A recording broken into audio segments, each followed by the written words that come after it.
అన్ని బయటకు వస్తాయి, అన్ని బయటకు వస్తాయి. దాని తర్వాత నేను స్పందిస్తాను. ఎవరమ్మా?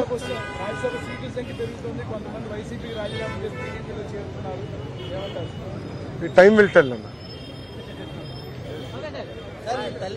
ఏం సాక్షి, ఎనీ క్వశ్చన్స్?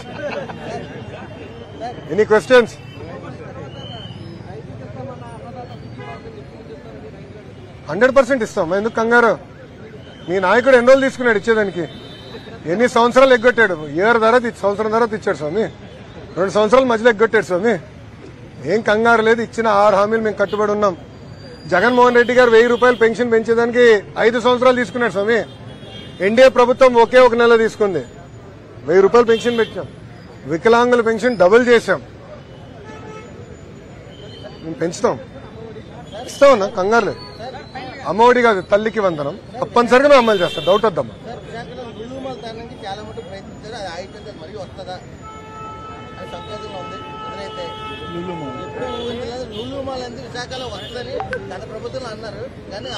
మీ మిత్రుని అడిగి ఎందుకు తరిమేశారు బా?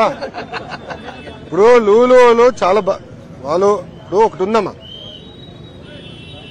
జగన్మోహన్ రెడ్డి గారి ప్రభుత్వం తర్వాత చంద్రబాబు నాయుడు గారు ప్రభుత్వం ఏర్పడింది. చంద్రబాబు నాయుడు గారు చాలా స్పష్టంగా అన్ని నిర్ణయాలు రివ్యూ చేయండి, తొందరపడి గత ప్రభుత్వం ఒక నిర్ణయం తీసుకుందని చెప్పి రివర్స్ టెండరింగ్ పేరుత ఇవన్నీ మీరు ఉల్టా అంటే రివర్స్ గేర్ పరిపాలన చేయొద్దు, దానివల్ల ప్రజలు చాలా ఇబ్బంది పడుతున్నారు చాలా స్పష్టంగా చెప్పారు. అందుకే మీరు చూస్తే ఎక్కడ అలా తొందరపాటు నిర్ణయం మేము తీసుకోలేం.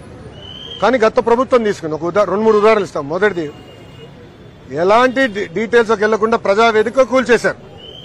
First decision of YS Jaganmohan Reddy. ఎలాంటి డీటెయిల్స్ లేకుండా నోటీసులు జారీ చేయకుండా కూల్చేశారు. రెండో డెసిషన్, సింగపూర్ ప్రభుత్వంతో చర్చించకుండా, ప్రభుత్వం కంపెనీ కాదు ప్రభుత్వంతో చర్చించకుండా ఏకపక్షంగా అగ్రిమెంట్ క్యాన్సిల్ చేశారు. మూడోది లూలు ప్రాజెక్ట్. ఈరోజు సింగపూర్ ప్రభుత్వం ప్రతినిధులు కలిసేదానికి ఇతర రాష్ట్ర మంత్రులు లైన్ కడతారు. అలానే మనం క్యాన్సిల్. దాంట్లో చాలా బాధపడ్డారు. మేము ఇంకా ఆంధ్ర రాష్ట్రానికి రాము అని వాళ్ళు అనేసారు. సేమ్ థింగ్ లూలు కూడా చెప్పారు కదా, ప్రెస్ రిలీజ్ ఇచ్చారు. భారతదేశంలో ఆంధ్ర రాష్ట్రం తప్ప అన్ని రాష్ట్రాల్లో మేము పెట్టుబడి పెడతామని ఆనాడు చెప్పారు. ఇప్పుడు వాళ్ళందరినీ మళ్ళీ కన్విన్స్ చేయాల్సిన బాధ్యత మన ప్రభుత్వం పైన ఉంది. ఆ ప్రక్రియ ప్రారంభించాం, కానీ కొంచెం టైం పడుతుంది సార్.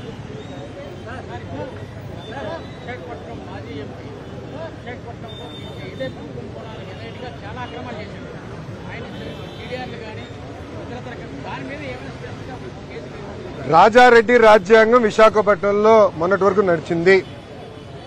కిడ్నాపులు జరిగినాయి. రాత్రి మనుషుల్ని పిలిపించి భూములు లాగేసుకున్నారు. ఉదాహరణ దస్పల్లా భూములు, పోర్ట్లు కూడా లాగేసుకున్నారు. ఇదే విధంగా ఆ పేపర్లో కూడా వచ్చింది. ఇట్లా అడ్డగోలుగా చేశారు.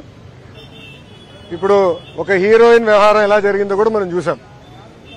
చూడండి ఒక ప్రభుత్వం ఎలా వివరించింది, ఒక మహిళని 18 రోజులు ఎలా బంధించారో చాలా స్పష్టంగా ఆమె కూడా నిన్న మీడియా ముందర వచ్చి చెప్తాం జరిగింది.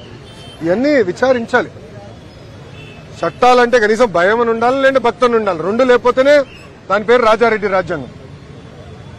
So we will take action. Yes madam. ఒక్క నిమిషం సార్, మేడం గారు అడుగుతున్నారు. అవునా మేడం? అవును మేడం. పాదయాత్రలో అది నేను ఇచ్చిన హామీ నాకు బాగా గుర్తున్నది. చివరికి వచ్చినప్పుడు ఆ హామీ నేను ఇస్తాం కూడా జరిగింది. హామీకి నేను కట్టుబడి ఉన్నా. ఆల్రెడీ మేము అధికారులతో వర్క్ స్టార్ట్ చేయించాము. 100% చేస్తాం. ఒక్క నిమిషం. అవును సార్ గురుగారు, 100% స్టార్ట్ చేస్తాం. కానీ నేను కూడా మిమ్మల్ని కోరేది కొంచెం సమయం ఇవ్వండి ప్రభుత్వానికి. ఒక్క నిమిషం దయచేసి అర్థం చేసుకోవాలి. ఏంటంటే ఇప్పుడున్న పరిస్థితుల్లో జీతాలు 1వ తారీఖు నాడు చెల్లిస్తే గొప్ప, పెన్షన్ 1వ తారీఖు ఇస్తే గొప్ప. అలాంటిది చంద్రబాబు నాయుడు గారు సండే గనక 31 తారీఖునే, అంటే 1వ తారీఖు సండే ఒక రోజు ముందలే ఇవ్వండి అని నేను కేబినెట్ లో చెప్పాను. సో అన్ని సెట్ చేస్తున్నాం, వ్యవస్థలన్నీ సెట్ చేస్తున్నాం. ఎకనామిక్ యాక్టివిటీ క్రియేట్ చేయాలా, రోడ్లు కూడా వేయాలా, విశాఖపట్నానికి అభివృద్ధి పనులు చేయాలా, ఫ్లైఓవర్లు కట్టాలా, అండర్ పాస్లు కట్టాలా, అన్ని ఒక పద్ధతి ప్రకారం చేస్తాము. దాంట్లో భాగంగా ఆనాడు బీసీ వెల్ఫేర్ లోన్లు కానివ్వండి, ఎస్సీ సోదరులకి ఎస్సీ కార్పొరేషన్ నుంచి రావాల్సిన లోన్లు కానివ్వండి, నేను పాదయాత్రలో ప్రతి మీటింగ్లో దాని గురించి మాట్లాడాను. దాన్ని కట్టుబడి ఉన్నా తప్పనిసరిగా అది ఆ కార్యక్రమం ప్రారంభిస్తాం.